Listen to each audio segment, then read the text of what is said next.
নমস্কার বন্ধুরা, মমতা ছেসেলে আপনাদের স্বাগত।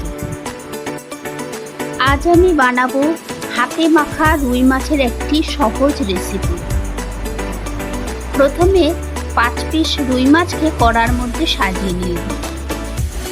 1 ইঞ্চি আদা, 4-5 কোয়া রসুন, একটা বড় সাইজের টমেটো, একটা বড় সাইজের পেঁয়াজ কুচি, 7-8 পিস লঙ্কা নিলাম। রসুন, আদা, 3-4টে লঙ্কা পেস্ট করে নিলাম, একটা বড় সাইজের পেঁয়াজ পেস্ট করে নিলাম।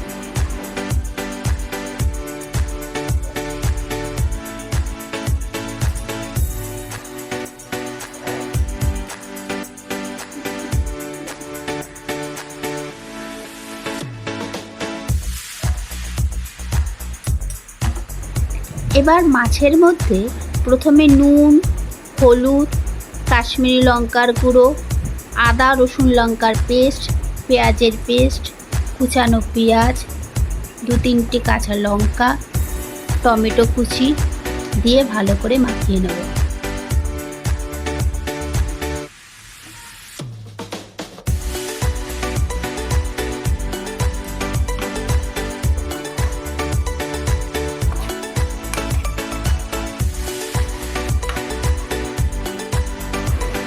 সব শেষে কিছুটা সর্ষের তেল মাছের মধ্যে দিয়ে ভালো করে মাখিয়ে নেব।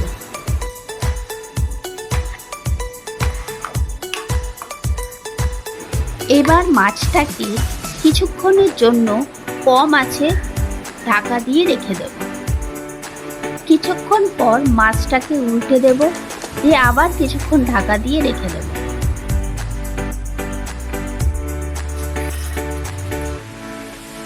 এবার হাতে মাখা রুই মাছের রেসিপি পরিবেশনের জন্য তৈরি।